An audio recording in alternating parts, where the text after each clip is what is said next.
All right. Awesome. Awesome. Well, my name's Matt McCollough, and I'm with NurseFly, and I'll be your host today. We actually are going to dedicate some time today to talk specifically about some of the challenges that all of us have faced with COVID, specifically healthcare professionals. And we will have a few different perspectives on the call. So I will go ahead and let them introduce themselves. And Rachel, if you want to start by introducing yourself, that'd be great. Sure. Hi, guys. My name is Rachel. I've been an ICU nurse for 14 years, and I've been traveling off and on since 2010. And I'm actively traveling, also working a PRN job, and I am part of NurseFly's nursing community. Awesome. Thanks, Rachel. And Yeah. Mullady and Russ, if you don't mind introducing yourselves as well. Sure. My name is Mullady. I am a president of growth and strategy at Gifted Healthcare. Been here 11 years. Grew up sort of in the travel nursing business and per diem. And I work closely on the client side and then also with our recruitment and sourcing departments to help find the right jobs for the right nurses and vice versa. And Russ and I work together on a daily basis. And we're longtime partners of NurseFly and really, really grateful to be here with you guys. So thanks for having us. Awesome. Thank you. Thank you. And just to kick it off, let me just go back a slide. So we're going to take a look today at the current of travel nursing and all of the things. Matt, how about me real quick? Sorry about that. That's all right. All right, hey guys, I'm Russell Johnson. I'm a nurse as well. Been working in the industry for I guess around 20 years now. Had my own company for about 15, and I've been with Gifted almost 6 now. So definitely love the transition into the company, but you know, I still scatter shifts out on the floor and work in my facilities, but I work hand in hand with facilities on an ongoing basis now through the pandemic. Felt a little bit of guilt about that at the first because I wanted to go help those patients, and kind of got put in my place with I'm reaching 1,000 patients a day with what I'm doing. So love what I do, love working with the nurses, and definitely love them taking care of patients. So I appreciate all you guys being here today. Awesome. Thank you, Russ. And ultimately, you know, I think we're going to have a great discussion because we have some different perspectives. You know, Rachel, being a travel nurse, really being in the trenches, can relate to you all in terms of the day-to-day. Russ, you know, managing a very, very large clinical team at Gifted, I think we'll be able to provide great perspective on what his clinicians are dealing with in the field and ultimately, you know, how to address some of those challenges and also talk through some solutions. And then Mullady, you know, just being on more of the business side, we'll be able to discuss, you know, more or less some of the bill rate inconsistencies, you know, some of the data side behind, you know, what we're diving into today. So excited to kick off the discussion. So a little bit about NurseFly and GIFTED Healthcare. We've been working together on a partnership for, I think, over a year now. And GIFTED is a travel nursing agency that was created to support the heroic work of the nurse with travel, local, per diem, and government options. The mission is to help nurses succeed and accelerate their careers by providing them with exceptional job opportunities and around-the-clock support.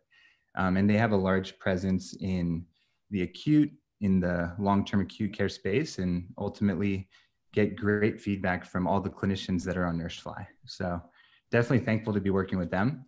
NurseFly, we are experts at connecting people, you know, ultimately healthcare professionals. So in this time of need, we've partnered with Gifted to, you know, ensure that the healthcare professionals on this call are made more aware of some of the, you know, things that are coming to surface in COVID. And we want to really talk about how can we set you up for success post-COVID.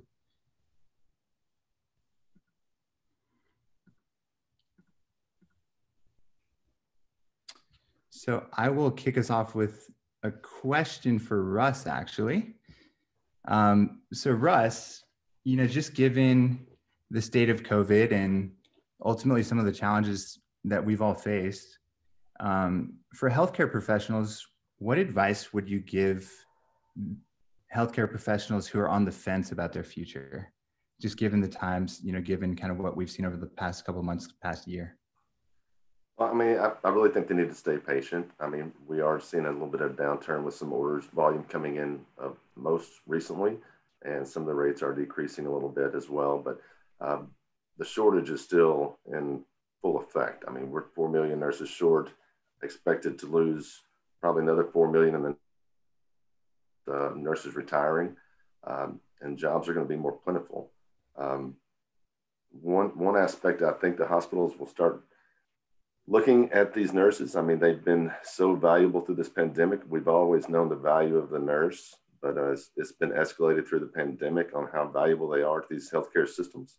And, I know nurses account for the majority of the structure of the healthcare system. So I think they're going to have to be listened to going forward, and definitely with the nurse-patient ratios, and, probably a little bit of pay as well, too. I don't know if we'll ever go back to pre-COVID times, especially with the shortage, the way it was and the way it was handled through the pandemic. So I definitely think they need to be patient through this. We're seeing COVID numbers decrease, but we're also seeing non-COVID patients increase the census currently, and we will continue to see that as the pandemic decreases. Awesome. Thank you. And on that same note, on the employer side, will employers continue to hire travelers or try to bring nurses in full-time? And how will they attract nurses to their institution? Oh, I definitely think they're going to try to recruit full-time. They will, like I said a while ago, they're going to have to work on several different aspects of their systems and make it more intrinsic to the nurse. I think a nurse's judgment will be more in tune with the policies and procedures going forward with the facilities. They're going to have to improve their communication and definitely their safety of the nurse, even with down to PPE still. So we're still kind of dealing with that. The industry will still be in full effect and full swing with the shortage, and I don't see that really going anywhere anytime soon. Awesome. Thank you. Matt, can I tack on to that just real fast? Of course. This is a free forum. So. Okay, cool. Because I talk a lot, but I'll try to rein it in. It kind of in similar line with what Russ said, according to the SIA, which is the Staffing Industry Analyst, who's sort of like the expert in our field, travel nursing is still projected to grow 33% in 2021, and per diem is expected to grow 21%. So we are really very excited about the opportunities that still exist. And of course, hospitals are always going to try to hire full-time. Interestingly enough, during the pandemic, you've also seen an increase in the number of sign-on bonuses, or in the amount of sign-on bonuses that hospitals have been offering. So yes, they'll always try to do that, but it has 2020, and it will continue to be a nurses market past the pandemic. So I think there's opportunity, on both sides for whatever the nurse is looking for and what makes him or her happy, that those opportunities will exist. So we're excited about helping facilitate that, but we definitely think that the travel nursing industry will continue to grow. Awesome. And, kind of going off of that same note, and this question can the whole group, but what would you recommend to a nurse who wants to remain a traveler, and how should they approach that? Are doing now? Rachel, if you want to kick us off. Yeah, Rachel. Oh, you guys want me to kick it off? I think if you want to remain a traveler, right now, as Russ kind of mentioned, you need to be flexible and you need to be patient and kind of wait and see how the market plays out. Some contracts are getting canceled, some rates are getting changed, or maybe not. But travel nursing existed well before the pandemic, and it was a lot less popular because the pay wasn't through the roof. But I think sticking with it, it's an excellent career. Trying to maybe suss out a few locations that are a priority for you, and setting limits with yourself for pay that you're willing to take or pay that you're not willing to take. And if you find that it's not for you, I mean, travel nursing is a lot of work. It's a lot of paperwork. It's a lot of moving around. Then maybe look into a full-time job or a per diem job. But I think the next couple of months might be a little rough for us. But on the other side of things, I think there's a bright light for us. And as Russ kind of mentioned, I don't know if rates will go back to pre-COVID pay. So I think it's unrealistic to think that we're all going to continue to get paid $8,000 to $10,000 a week for the rest of our careers, as nice as that would be. Maybe, I think I'm thankful personally that the numbers are getting better, but on the same hand, obviously we're going to miss the money. That's great feedback, Rachel.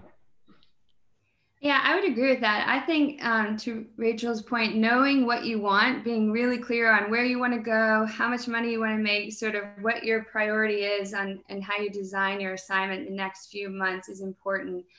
I'll also say, and yes, I'm biased because this is our business model, but there's plenty of companies out there that are very tech driven where you can sign on. There's, you know, a grocery list of job opportunities that exist for you. All the information is right there. And that's really important. And that's great when there's a plethora, which we're kind of starting to see. It's also important to hook up with whatever that has a team that's at your back. So if you can go and say, these are the 5 things I want, now go and work for me, find what I need and bring it back.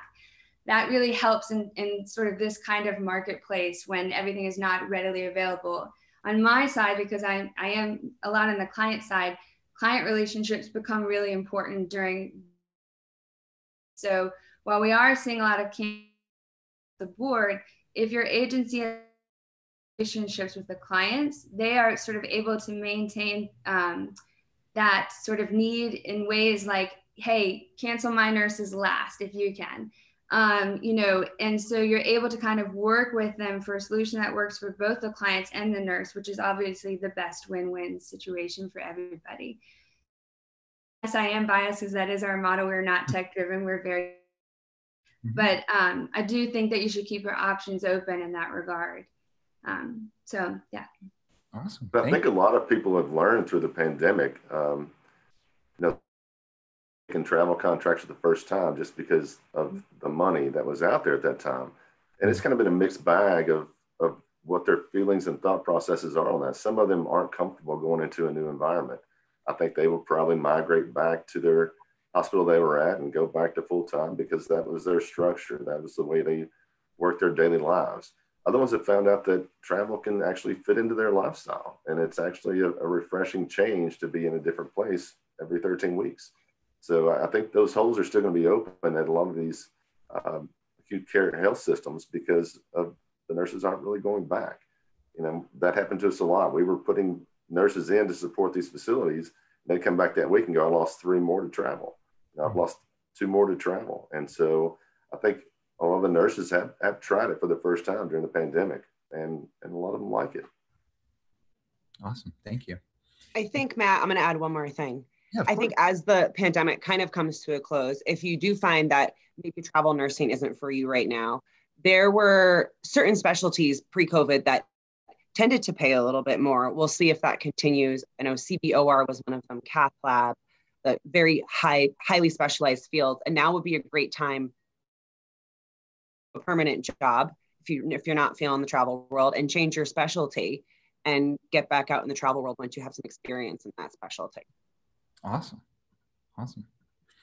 And Mullady, this question's for you, but, you know, just being that you had just discussed and, you know, working hand in hand to try to make sure that your nurses are getting all benefits. Why would you say travel rates are coming down? Just big picture, maybe some of the. So sort of in the beginning of the pandemic, we saw rates increase in sort of correspondence with the geographic spikes of need for travel nurses. So we had the first wave and it was sort of concentrated in a handful of different geographies that weren't contingent. So rates kind of went up based on both the immediacy of travel nurses. You know, we had 500 nurses or 50 nurses in a week. Sort of the speed of delivery and the volume we saw, you know, before.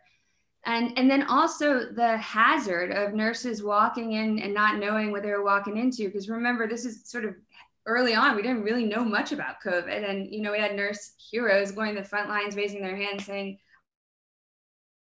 3 factors sort of. The rate sort of waned when the need waned early on. And then we saw a second spike.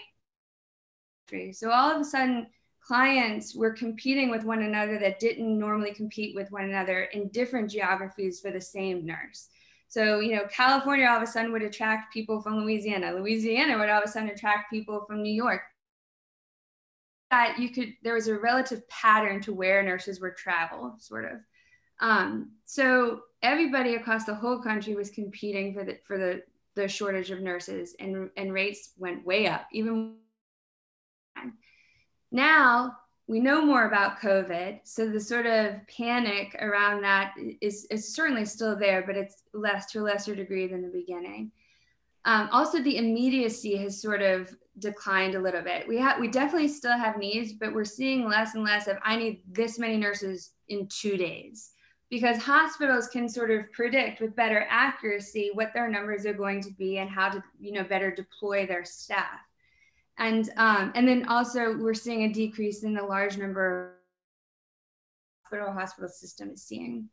So I would say those sort of 3 factors are contributing to the lowering of rates right now.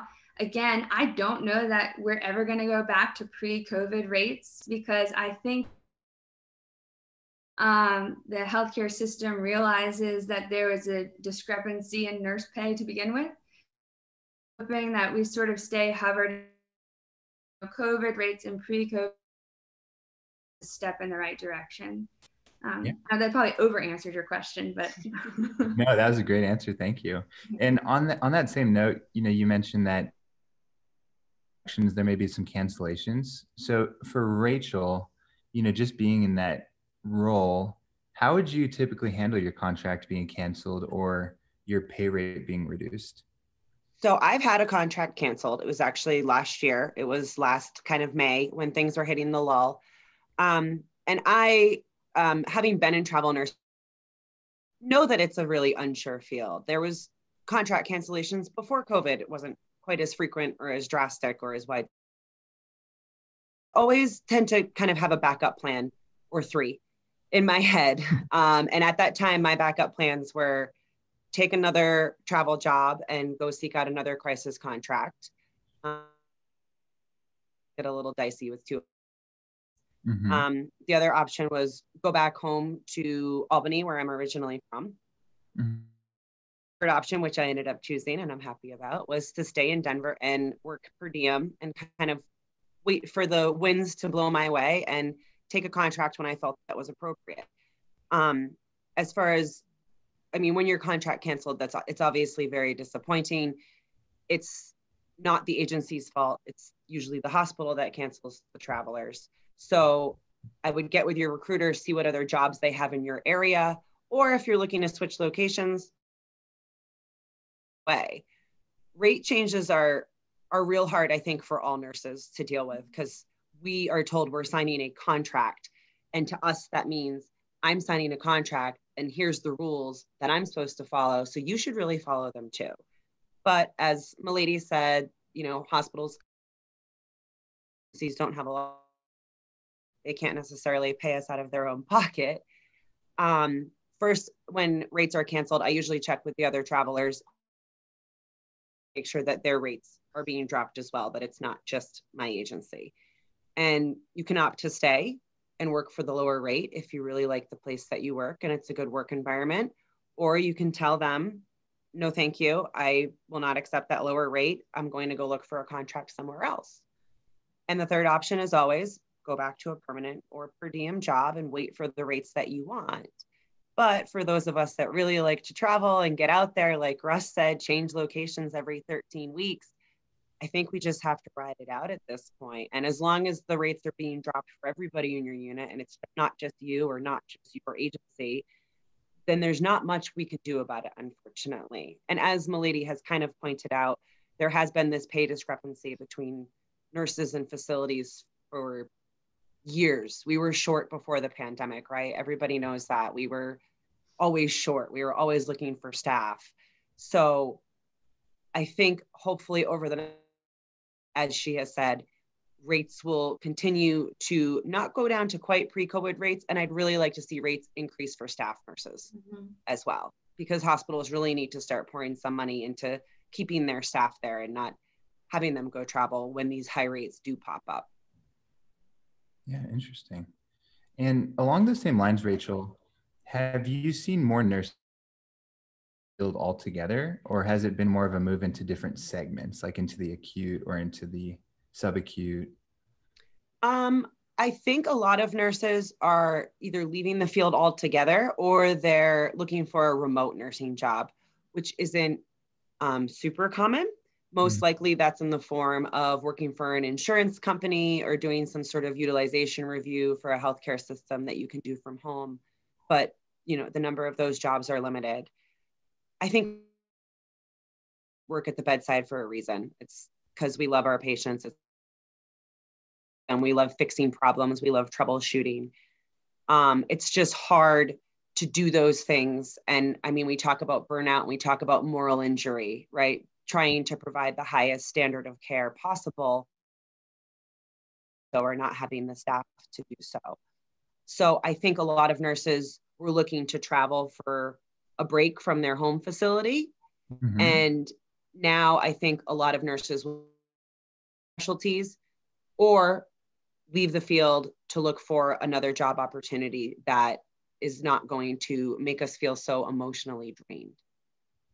Awesome. Yeah, I was reading some data earlier, and the burnout rate has definitely increased tenfold over the probably last quarter.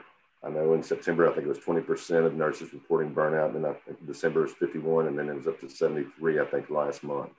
So, I mean, I do think that we'll see, like she said, some people change specialties maybe to kind of get away from what they've been doing. But also people are looking to get away from the bedside at times. I know we were looking to fill some positions for a EICU spot for one company that we worked with. And I was kind of overrun by, by resumes for like 3 positions. And it was a lot of quality ICU nurses looking to get away from the bedside just because of what they've been dealing with for so long. It was almost like a reprieve for them to still take care of patients, but on a virtual level and not be at the bedside. Kind of hurt my soul a little bit as a nurse. And understand from all the nurses we've been talking, I mean, we have 3 CNOs in our company, and we've been clocking countless hours day and night talking to nurses, and especially early in the pandemic, man, some of those phone calls were intense, and and we cried with the nurses and things like that. But the burnout piece is real, and I think we'll see some movement in the industry with the nurses that are burnout. Yeah. And I think it's really easy to ignore burnout while you're making $7,000, $8,000 a week. Like, I'm making this money, I'm just going to push through it. But as things kind of wind down and we're not being compensated like that anymore, and we're the healthcare heroes, there was all this buzz around nurses, and now it almost feels like we're going back to where we were before, especially within facilities in a perm staff position, because they've spent all this money on travelers. So we're still short-staffed. Now we're still short-staffed. And yes, are we still heroes? Of course, we're still heroes. We take care of human beings every single day. How could we not be? But I think as the pay starts to drop and the jobs start to go away, more nurses are going to feel that stress. Mm-hmm. Especially when they're still taking the same ratios, which is, is a big concern of a lot of our nurses is they're wanting to do the nurse thing. They're wanting to give quality care to those patients. And, with the ratios that they're having to do at times because of the shortage, that's what's upsetting them a lot of times, and adding to a lot of their stress is they're not able to give that quality care, but they're also seeing, a lot of people pass away at the same time through the pandemic. So, I feel it. We live it every day with them. And, it's definitely something we need to get a handle on. I think you'll see a lot of facilities with the retention plans trying to change some of that for the nurses. Awesome, thank you. And that's a great segue into my next question. And this can be for the entire group, but ultimately, how are nurses dealing with burnout from the past year? Rachel, for you, that could be more personal. From Mullady and Russ, that could be more surrounding your gifted team. But specifically, what types of things are you doing to kind of address that challenge? For me, the most important thing for me is taking time off. Honestly, really miss international travel. I may have snuck away to Mexico a few times to visit my sister down there. And just having that few days off is a reprieve for me to kind of reflect and think about what I'm doing and decide where I want my life to go.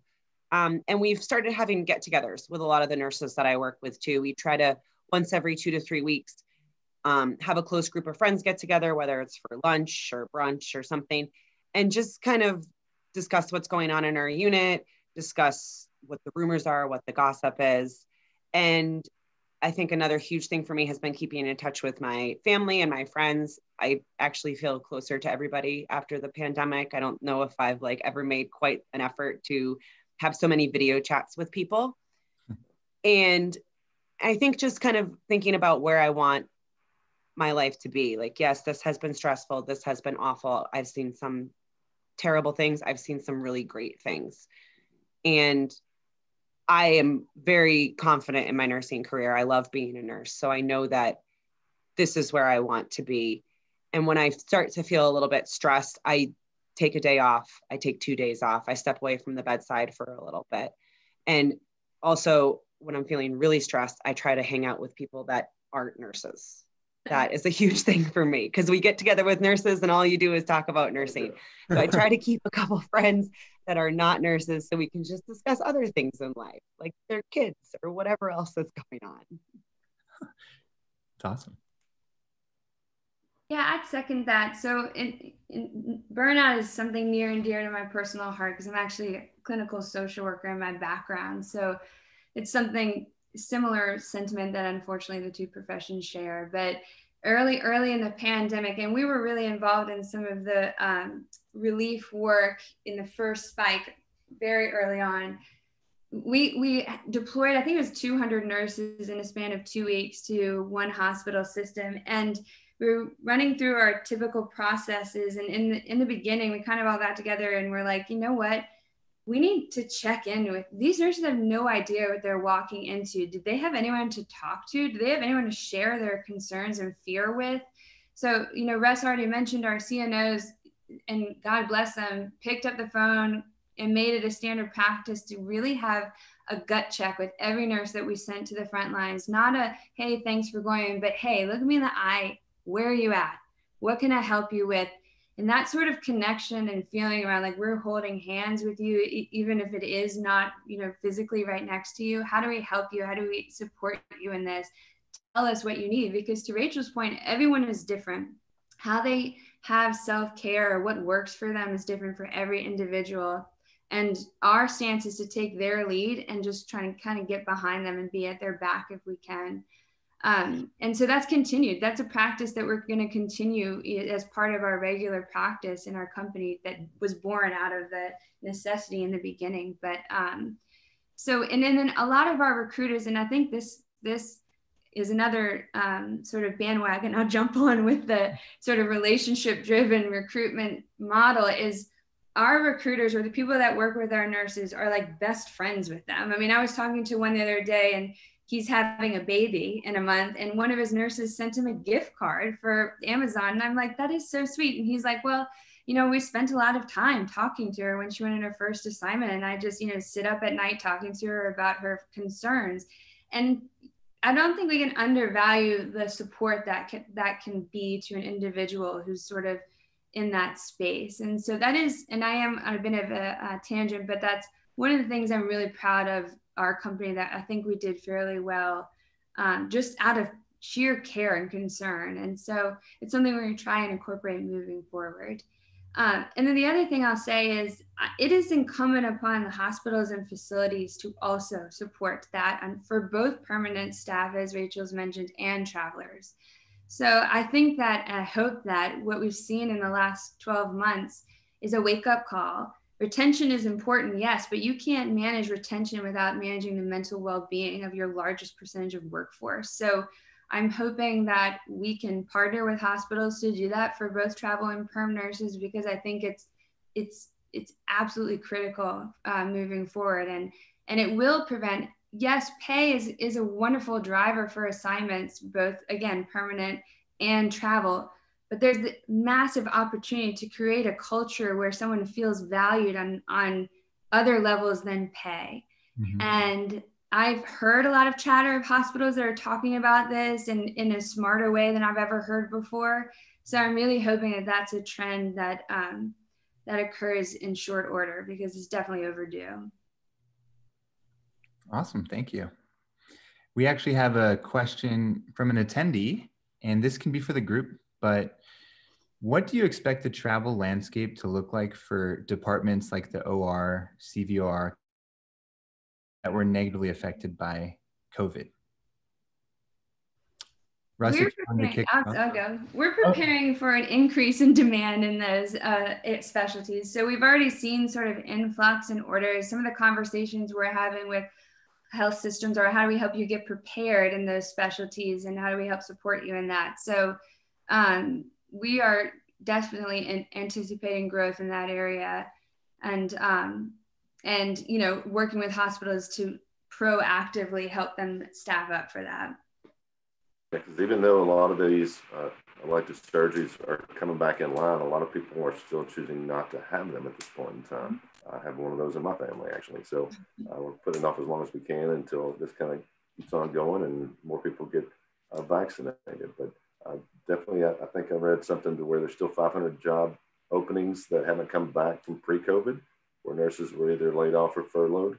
And so I think a lot of those positions will come back, but a lot of those people probably still won't be there because they've taken other assignments into different specialties to make sure they can continue to have an income. So I think it's going to probably start spiking back up here in the third quarter, at least, I would think. I can tell you that at my hospital, we had about 6 cases in the cath lab yesterday in 12 hours, emergent cases, never mind the scheduled cases. So certainly volume is increasing in those areas. Yeah. Cardiovascular disease hasn't stopped in the pandemic.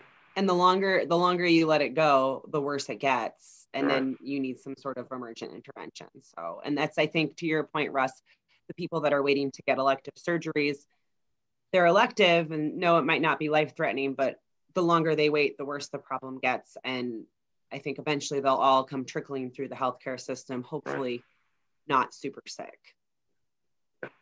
Sicker patients than we would have pre-COVID. Awesome. And you know, kind of on the opposite side of the coin, do you foresee any specific areas ramping up as a result of, you know, burnout in relation to COVID? You know, things like remote nursing may be an example, but I wanted the group's thoughts on that as well.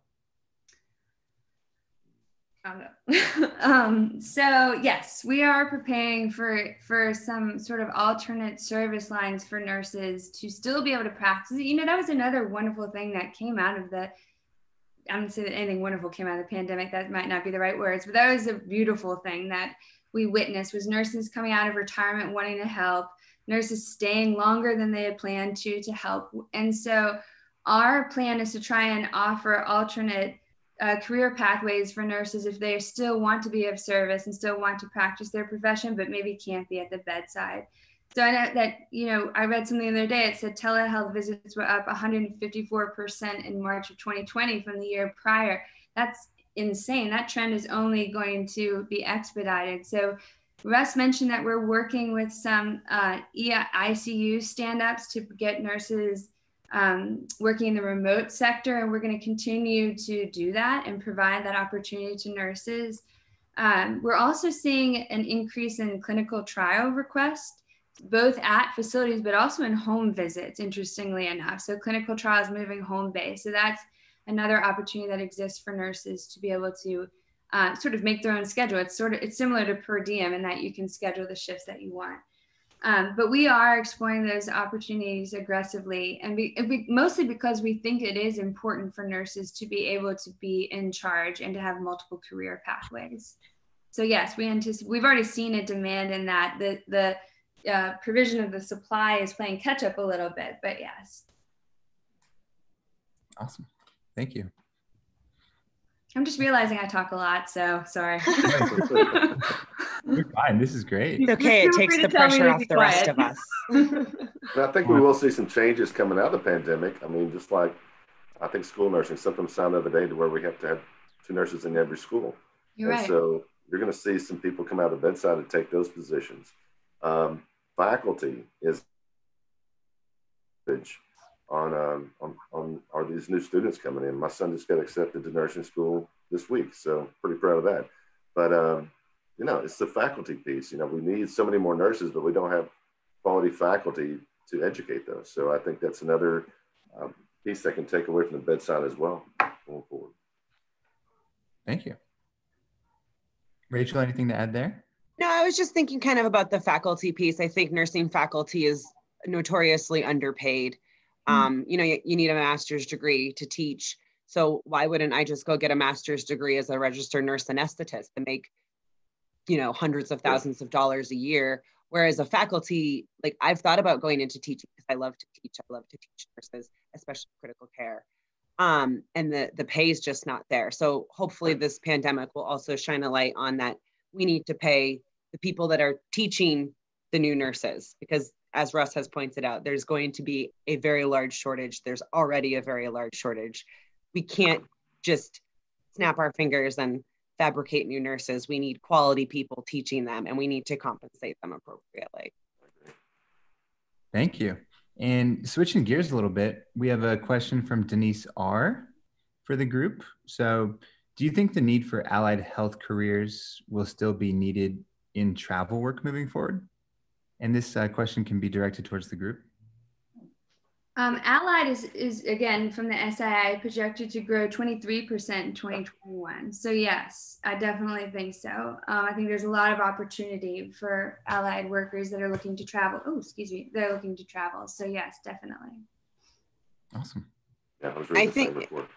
Yeah, I think that could tie in with taking some of the stress off of nurses. The more allied health professionals that you have, the less work the nurse has to do. If you have a good respiratory therapist, that can make your day. A good PT, OT that gets your patient out of bed and sits and talks with them, that can make your day. Having a quality aide that can help you do some of your work. So as we talk about burnout, we talk about what can we do to help nurses.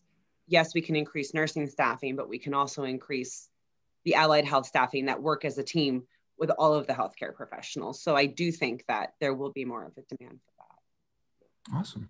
Thank you. And this question is for Mullady. Just given your background in social work, can you speak to the growth for travel social workers going forward post-COVID? Whoever's asking that is speaking my language. I cannot wait for that trend to peak, because yes, absolutely. So it hasn't grown at the rate of travel nursing by any degree. And part of that is because of the standardization in practice. But I really hope that is something that takes off. It's definitely something that we're looking into and preparing for, but in the beginning stages.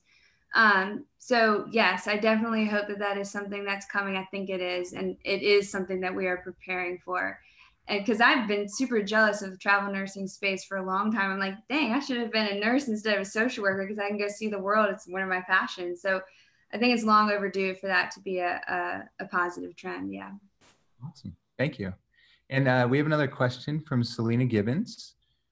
So Selena would like to get some advice on how to get into remote nursing, if there are opportunities. I don't know if the group had comments on that. Call us. Just kidding. It seemed to go quick. So yeah, get on board and we'll get you in line. They do go quick. And I know that there are also some Facebook groups dedicated to remote nursing jobs where nurses kind of brainstorm about what they could do. And as you guys have mentioned, the telehealth aspect of things, I've always kind of wondered why telehealth hasn't been a bigger thing. And I don't know if it's just been a fear of the healthcare community to do it. We don't have the resources. We just weren't set up for it. And we've kind of been forced into it with the pandemic. So I would like to see that sector grow and have nurses work remotely. It would be so nice to not make the 95-year-old man that has to be bedbound and have 6 people transport him to his doctor's office for a blood draw. Maybe we could just see him remotely and assess him that way. I mean, we can all say that nursing assessment skills are top notch. I think a lot of us can look at a patient or look at somebody and say, something's not right. And determine if they actually do need to come into the facility. So I think telehealth, as that continues to grow, will provide some opportunities. Sure. But you got to be quick to get them. Mm-hmm. I was kidding about calling us, but not really. If you are interested, we can either help you find one or at least point you in the right direction in terms of if you're looking for full-time work, sending you to clients of ours that are also looking for full-time employees too. So definitely, it's an open invitation. Yep, and they're a great company. We would highly recommend Gifted Healthcare. So thanks, Matt. sounds like there's some great positions available. Mm-hmm. Next question for the group. So in a post-COVID climate, are folks going to still be seeking out travel positions, or will there be a population that's looking for more permanent positions closer to home? Rachel, if you wanted to kick us off there. I think the nurses that were traveling before COVID will continue to travel. And I think that a lot of nurses have discovered the joys of travel nursing with COVID, the change, the variety, meeting new people. But I do think that there's some people that got into it because of the money, and I don't blame them. The money has been fantastic. And I'm not sure if they'll want to continue to do the work that's required to travel with the lack of the over for most of this time. So I think we'll have a split back on this. I think that some people will still continue to travel, and I think we've opened the eyes of some nurses to how great it is. But I think some might go back and look for permanent or per diem jobs to have a little bit more stability in their life, especially if they've been doing this. I mean, there's some people that have been doing this for the last year now, and I can only imagine the mental burnout and the emotional strain that they're feeling. And it might be time to just take a break, go back to the bedside, do your staff nursing thing, and not have to worry about when you're going to find your next job, or if your contract's going to be canceled, or if your rate's going to be dropped. Some people have a little bit more anxiety around those topics than others, I think. And that's something we encourage too. I mean, we are seeing it. A lot of them, you can tell by talking to them, they've changed a little bit over the time. But we're definitely encouraging them to maybe stay PRN until their decision's made, take some time off, and maybe pick up a few per diem shifts just to support themselves. They probably have enough money right now. They could probably take a little time off without that. But, just to make sure and not any rash judgments on what they want to do. But definitely want what's best for the nurse, and definitely it flows down to the patient. So we want people to go to work and be fresh and do the best quality care they can for the patients, because that's what we're nurses. That's what we do. So sometimes they just have to do a mental evaluation of kind of where they're at and where they need to be. And so that's what we're talking to them about ongoing. Awesome. So we have another question from the group. Question is, what do you see the future? How do you see the future for psychiatric travel nursing? Unfortunately, it seems like the specialty has had a traditionally lower pay scale compared to other RN roles. But talk us through, what your thoughts are. Maybe Russ, if you want to kick us off. I see it having to increase. We've talked about this. It's been kind of a focus of ours, probably definitely through the fourth quarter and the first quarter, on not only on nurses' well-being, but society's well-being. And everybody's dealing with this pandemic in a different way. I spend a lot of time outside when I'm not in this office, which I struggle with during daylight. We're working 10, 12 hours a day, and then I can go outside and it's dark. And so that had an effect on me. But I definitely know that I'm not the only one out there in society that has some impact from this. So I think a lot of the outpatient clinics will probably increase heavily. And I'm sure that will trickle down into the inpatient facilities as well too. But we just haven't seen that big swing of momentum for the travel piece of that sector yet. Thank you. I personally think psych nurses are underpaid everywhere. That is like a job that I could never imagine doing. And I work in an ICU, which is a pretty intense environment. And it blows my mind because there's such a demand for psych NPs, and they're paying so well right now. So I think we have to look at why that hasn't trickled down to the people that are working directly with the staff or with the patients, like day to day, hour to hour. And I think I agree with Russ here that eventually we're going to see that demand increase. And I'm not sure if that's on the funding level, they're not funded or reimbursed as much as probably in the acute care setting, but definitely needs to be something that needs to be looked at, because it could be an impact on our whole society. Yeah, I think too, it has to do with the volume of travel nurses in that specialty is lower than others tends to be. So the sort of population is less transitory, if you will. And I agree with both of them that we'll have to see an increase in rates, and hopefully, again, both permanent employees and travel. There's a whole wave of mental wellness that are, the awareness of the importance of that, and sort of the, it used to be a taboo topic people didn't talk about. Now it's everybody and should be at the forefront of everything. I'm hoping that rides that wave, because yes, I agree with Rachel. It's a difficult job. I worked at a psych hospital for a long time. It's my favorite job I've ever had as a social worker. And psychiatric nurses are definitely underpaid, underrecognized. And the work that they do is something that should be at the forefront, and I really think will be moving forward. So I guess hang in there would be my advice. But again, I think it's going to be y'all's time soon. Yep. Great things to come for psychiatric nursing, it sounds like. Another question from the audience, and thank you for the questions. We appreciate them. So this is from Tokazil. She says that her main post-COVID-19 concern is mental health. I hope to transition personally for that line of work. As an ER nurse of 28 years, I've seen many similar who's retired Air Force wounded combatant. And she was wondering if you would recommend any programs in the area, or if you're recommending maybe any mental health programs for your nurses or your healthcare professionals. And this one's for the group as well. So you mean employees of Gifted? Is that what you're saying? Yep. So we're kind of down to the final stages of making a decision. And again, it's a little bit tricky because our workforce is remote and dispersed all over. And it's a highly personalized sort of, solution for every individual. So we have been in the throes of evaluating different service lines for our nurses that we can offer them. A lot of them are tech-based because they have to be, because everyone is dispersed. And so we're kind of down to a couple of finalists that we're making decisions on. If it's a specific location, I again, feel free to call me. This is also a shared passion of mine. I'd love to help problem solve that, and I really do mean that. So if there is a specific place, give us a call. We can look at it, how to best help that way. But yes, transitioning or paying attention to the mental wellness and mental health, it is a family issue. It's a societal issue. So yes, one person's impacted, the whole system is. And so finding relief in that way is really important, and we'd love to help. I think also on that note, I think nurses are terrible at admitting when we were having mental health problems, because in nursing, we're taught that we have to be resilient, and we're taught that we have to be tough, and we have to deal with difficult doctors and difficult patients and difficult situations.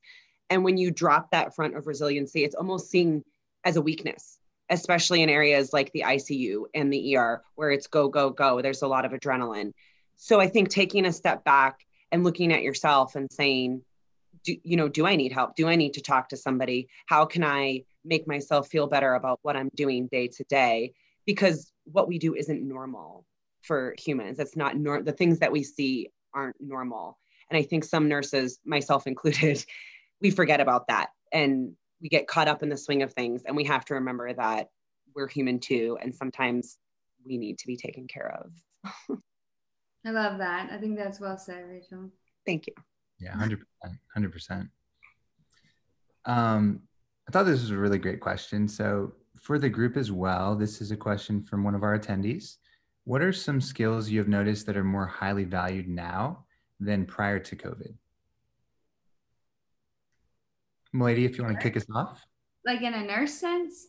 Yeah, from a nursing standpoint. Oh, well, I'm not a nurse, so I don't know if I could say that. But what I will say, which is only tangentially related, is that I do think that nurses are moving forward, and I hope, as they're seen more and more in a professional light, that they are viewed with their individual skill set and looked at as individuals and what they bring to the table rather as a full member of the team. Not that the team aspect isn't important, but like I've said, I think it is the time of the nurse. And I do think that it is the time to, look at the nurse differently in terms of what they can provide, yes, but also what they bring to the table.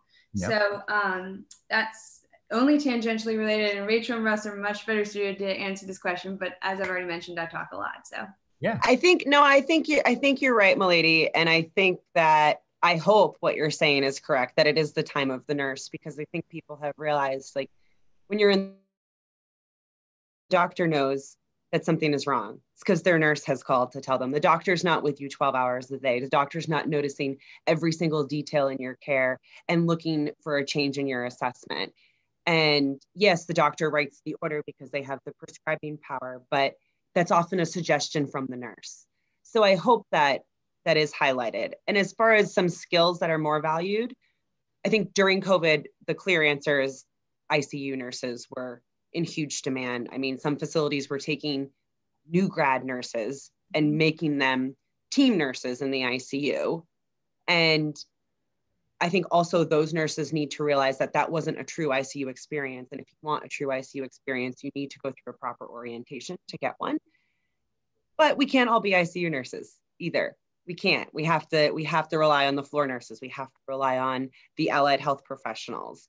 And a lot of people tried to get into critical care during the pandemic. I worked with some nurses that I'm very certain were not ICU nurses prior to the pandemic, and they ended up in ICU jobs. And I hope that the playing field kind of evens out a little bit with that, because we are not the most important sector of nursing. We just deal with some sick people and handle stress well. In 2020 being the year of the nurse, what a year to put a microscope on us. I mean, I thought didn't think it was incredible we had the pandemic, but it showed the value of the nurse to the country and how important they are. And they became superheroes and everything else. But, I don't think it's just one sector of nursing. I mean, I could follow the path of the patients through the hospital system to where the needs would bounce up in different areas according to where that big spike came from. So we see it in ICU, and then it would flow down to step-down nurses and PCU nurses. And then all of a sudden, we're seeing a big influx of med-surg nurses. Then went to LTAC, to where they were taking a lot of these patients out of the ICUs to open up more beds. And so we kept seeing these rise and falls of these different areas, but I think they've all been so important through the pandemic, each aspect of nursing. Thank you, Russ. So I'm now going to actually turn it back to the audience to ask any additional questions. And feel free to drop in our Facebook Live or on this webinar as well. But any additional questions from the audience?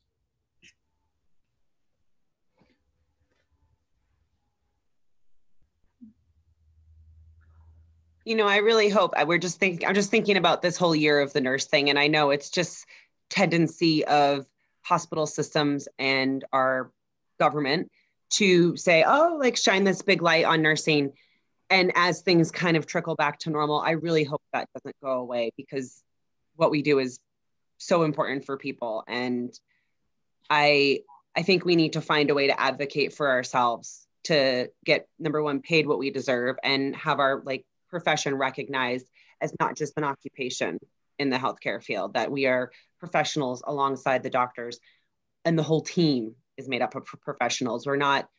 There's not a hierarchy like people think there is. I'm sure in some places there are, but we are meant to work as a team, and that is what is best for the patient. And I hope that people are starting to see that it's not just the doctor making unilateral decisions. That's great feedback, Rachel.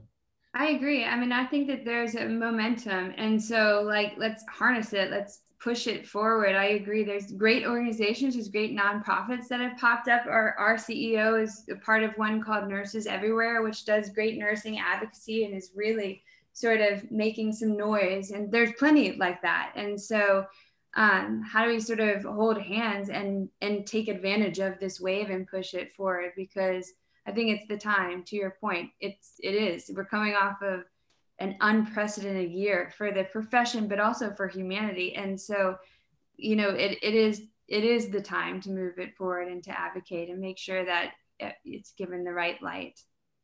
It's exciting. I mean, you know, that opportunity is exciting. It's born out of something awful, but, you know, hopefully, you know, we can make it what we need it to be moving forward for nursing. Yeah, so proud of nursing. I mean, right now, I mean, it's just been incredible working through this whole year of doing this. But I think nurses are going to be heard more. I think they're going to fight for facilities to give them ongoing education, more safety in their facilities. You know, like I said, I've already talked about the nurse ratios, but they're going to look for that appreciation still because they are still doing a hard job on a daily basis. And I think, but the value of the nurse compared to pre-COVID is just through the roof now. So people are going to have to listen to them, and because they're going to be fighting for those resources to take care of their patients. So I couldn't be more proud of them, and I appreciate everything they've done. And definitely, they're still wearing capes in my eyes. Mine too, Russ. Well said. And appreciate, the group's discussion on this call. Hopefully the healthcare professionals that joined the call were able to take a few things away today, but also don't forget to look at gifted healthcare jobs on our NurseFly platform. We have those featured. And if anyone has any additional questions, feel free to reach out directly. But sincerely, thank you to everyone for joining the call, and hope to hear and talk to you soon. Thank y'all. Thanks, everyone. Thank you. Thank you.